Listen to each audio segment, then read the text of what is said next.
আসসালামু আলাইকুম সবাই, কেমন আছেন? আলহামদুলিল্লাহ, আশা করি সবাই ভালো আছেন। আমরাও ভালো আছি।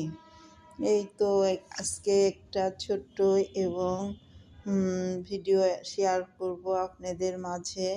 আশা করি হয়তো ভালো লাগবে সবার কাছে। তো এইখানেই তো বাজার দেখছেন, কাঁচা তরি তরকারি। ওর বাবা গ্রামের বাড়িতে গিয়েছিল, সেখান থেকে গ্রাম থেকে বেশ কিছু তরি তরকারি নিয়ে আসছে। তো আমি এইখানে সবগুলো গুছিয়ে রাখবো বলে ঢেলে দেখলাম কি কি তরকারি নিয়ে আসছে। তো কাঁচা মরিচগুলা সুন্দর করে বোটা এড়িয়ে আমি সবগুলা গুছিয়ে রাখলাম। তো আর এখানে বিকালবেলা ঘরের চাউল, আটা, তেল এগুলা ছিল না, তো বাবাকে বললাম বাজার করতে, তো নিয়ে আসলো। এই তো বাজার সবগুলা এখন গুছিয়ে রাখবো।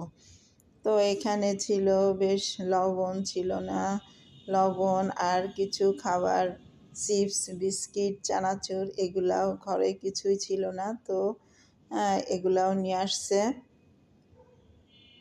তো সবগুলাই এখন গুছিয়ে রাখবো। আর এটা ছিল আমার আগের দিন। তো তারপরে কি রান্না করব সেটা আপনাদের কাছে একটু শেয়ার করব। তো এখন সবগুলাই সব গুছিয়ে রাখবো।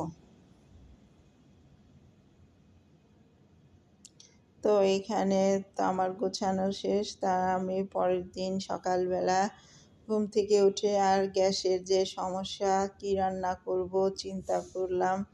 তারপরে এখন ভেবে চিন্তা করে খিচুড়ি রান্না শুরু করে দিলাম।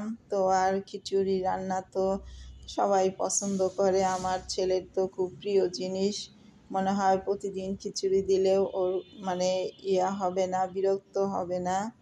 খিচুড়ি পাগল বলতে হয় ও আমার ছেলে। তো এখানে খিচুড়িটা চাউল দিয়ে মিশিয়ে ধুয়ে রেখেছিলাম, সেটা এখন সব কিছু মাখিয়ে নিব। তো এক এক করে সব কিছুই দিয়ে দিলাম, হলুদের গুঁড়া, মরিচের গুঁড়া, ধনিয়ার গুঁড়া, আর রসুন কুচি, আর পেঁয়াজের ফুল বলে ওটা আমাদের দিকে, তো পেঁয়াজের ফুল কেটে দিলাম, আদা বাটা, রসুন আর জিরা বাটা এগুলা দিয়ে এখন আমি মাখিয়ে নিব। আর এই খিচুড়িটা রান্না করছি পরিমাণে অনেক করেই দিয়েছি। তো আমার ছেলে হয়তো 3 বেলায় খাবে, সে খিচুড়ি তার এত প্রিয়। তো বেশি করে রান্না করছি, আর গ্যাসের জন্যই বেশি করে রান্না করা হচ্ছে। দেখা যাচ্ছে যে দুপুরবেলা আর গ্যাস থাকবে না, রান্নাও করতে পারবো না। এই জন্যই খিচুড়ি বেশি করেই রান্না করে নিলাম। আজকে সকালবেলা উঠেই খিচুড়িটা তৈরি করে নিলাম, সকালের নাস্তাও হবে আর যে যা থাকে সেটা আবার দুপুরেও চালানো যাবে, এই ভেবেই বেশি পরিমাণটা রান্না করছি। তো এইখানে সব কিছু হাতে মাখিয়ে নিলাম। খিচুড়ি সব রকমই রান্না করা যায়, মশলা কষিয়েও করা যায়, আবার মাখা নিয়েও চাউলটা ভেজেও খিচুড়ি করা যায়, আবার এমনিও মাখায় পানি দিয়েও রান্না করা যায়। সব রকমই খিচুড়িটা তৈরি করা যায়। তো আমি এখানে চাউলগুলো মশলা দিয়ে মাখা নিয়ে তেল দিয়ে তারপরে কিছু গরম মশলা একটু গরম করে নিয়ে চাউলটা দিয়ে একটু ভেজে নিব। এইভাবেই খিচুড়িটা আজকে রান্না করব। তো মশলাটা গরম হওয়ার পরে আমি এখন চাউলটা দিয়ে দিলাম মাখানোটা।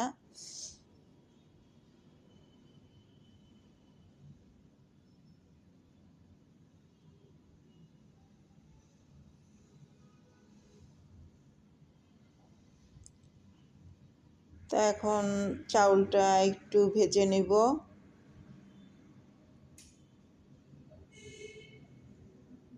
আর রান্না তো খুব ভয়ে ভয়ে রান্না করি যে গ্যাস থাকবে কি না। খুবই সকালে উঠে তাড়াহুড়া করে খিচুড়ি রান্না করে নিচ্ছি।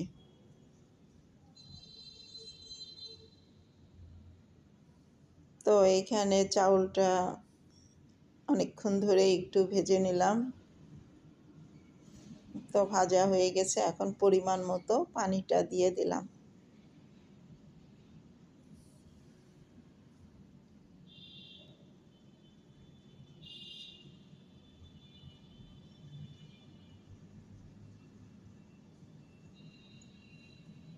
তো এখন দেখছি ভাতটা সুন্দর করে উতলাচ্ছে।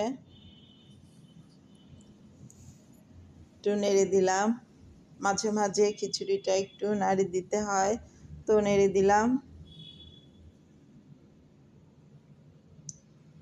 আর আজকে খিচুড়ির সঙ্গে তেমন কিছুই রান্না করি নাই, ভর্তা, বেগুন ভর্তা করব। সেগুলা হয়তো আমি ক্যামেরায় আনতে পারবো না, কারণ আমার ভিডিওটা বড় হয়ে যেতে পারে। এজন্য আমি খিচুড়ি রান্নাটাই শুধু দেখাইলাম। তো এই তো আমার রান্নাও হয়ে গেছে, খিচুড়ি এখানে টেবিলে নিয়ে আসলাম বেড়ে। তো আজকে ছিল বেগুন ভর্তা, ডিম ভাজি, বেগুন ভাজি আর সিম বেগুন ভাজি, ভাজি ভর্তা দিয়ে আজকে আমাদের নাস্তা খিচুড়ির সঙ্গে পরিবেশন করব। আর এখানে কিছু সালাদ কেটে নিয়েছি, মূলা, গাজর আর পেঁয়াজের ফুল। তো আর আমার ভিডিওটা যদি আপনাদের কাছে ভালো লেগে থাকে তো লাইক করবেন, কমেন্ট করবেন আর সাবস্ক্রাইব করে পাশে থাকবেন। এখানেই ভিডিওটা শেষ করলাম। আসসালামু আলাইকুম, আল্লাহ হাফেজ।